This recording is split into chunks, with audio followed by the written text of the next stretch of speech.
Good morning, students. I am Ashutosh, and you are welcome to my online maths classes.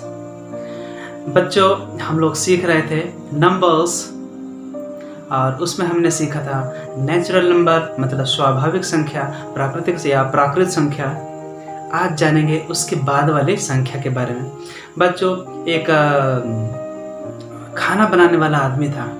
वह अलग अलग जगह जा कर के, जिनके यहाँ भंडारा होता था, कोई भोज होता था या फिर कोई शादी की पार्टी होती थी, तो वह लोगों के घर में जा कर के लोगों के साथ मिल करके खाना बनाने का काम करता था। यही उसका पेशा था।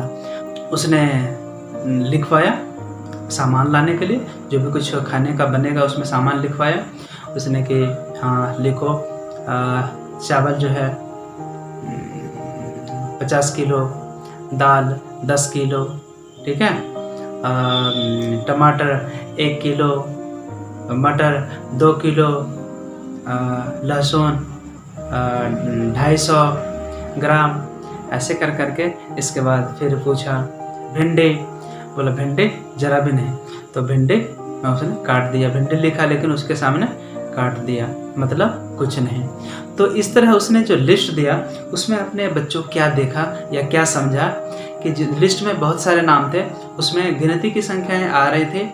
और चूँकि उस बनाने वाला जो कुकर है, जो भोजन बनाने वाला जो आदमी है, उसने लिस्ट पहले से ही बना करके रखा था, है ना। तो जो चीज़ जितना जितना चाहिए था उतना उतना उसने वह लिख दिया, और जो चीज़ नहीं चाहिए उसको वहाँ क्रॉस कर दिया। ओके, तो इससे हमें क्या समझ में आता है कि जितनी सारी संख्याएं थी वो तो गिनती की संख्याएं तो थी ही, इसके बाद जो उसने काट दिया वो था आपका कुछ नहीं। तो गिनती की संख्याओं में जब कुछ नहीं को भी हम लोग शामिल कर देते हैं तो वह हो जाता है आपका पूर्ण संख्या। तब वो प्राकृत संख्या बन जाती है पूर्ण संख्या। मतलब आज हम लोग जानने वाले हैं पूर्ण संख्या के बारे में। पूर्ण संख्या ये क्या होती है, इंग्लिश में बोलेंगे तो ये हो जाएगा आपका होल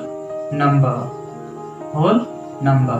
ओके, और 1 2 3 4 5 6 7 ये ले करके आपका कहाँ अनंत तक, ठीक है, कहाँ पे अनंत तक, ठीक है, चलते जाएंगे, कोई इस लास्ट गिनती नहीं है।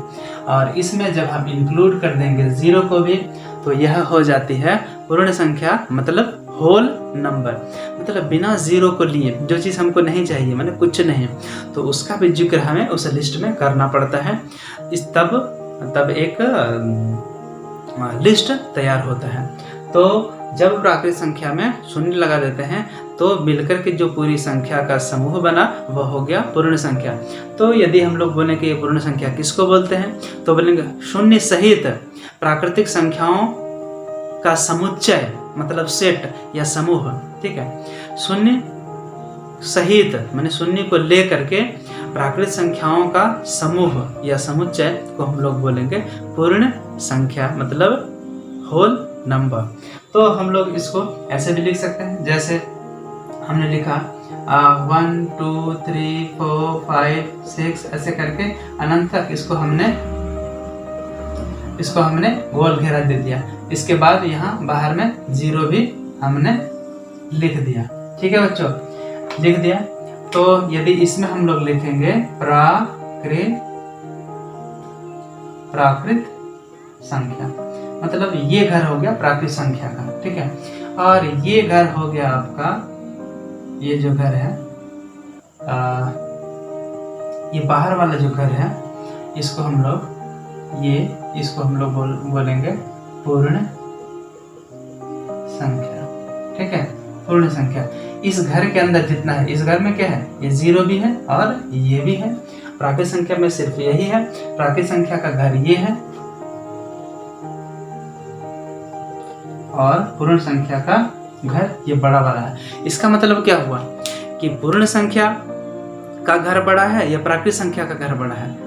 जाहिर है कि आपका पूर्ण संख्या का घर बड़ा है। अब सवाल कोई पूछे सबसे छोटी पूर्ण संख्या तो क्या होगी? शून्य होगी, मतलब 0। और सबसे बड़ी पूर्ण संख्या क्या होगी? तो चूंकि अनंत होता है, मतलब असंभव। सबसे बड़ी पूर्ण संख्या नहीं हो सकती, वो कुछ भी हो सकती है, इसलिए बोलेंगे कि वह असंभव है। ठीक है, तो बच्चों आज के लिए बस इतना है। और यदि इसमें कोई पूछे कि 2 अंकों की सबसे छोटी पूर्ण संख्या, तो आपका जवाब क्या होगा?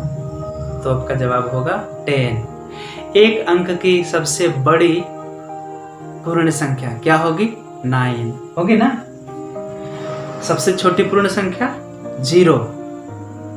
1 अंक की सबसे बड़ी संख्या पूर्ण संख्या 9, और 2 अंकों की सबसे छोटी पूर्ण संख्या 10।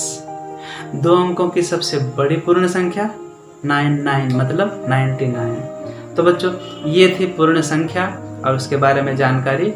तो उम्मीद है आप लोग समझ गए होंगे कि शून्य सहित प्राकृत संख्याओं का समुच्चय जो एक समूह बनता है उसको हम लोग बोलते हैं पूर्ण संख्या। ठीक है, थैंक यू।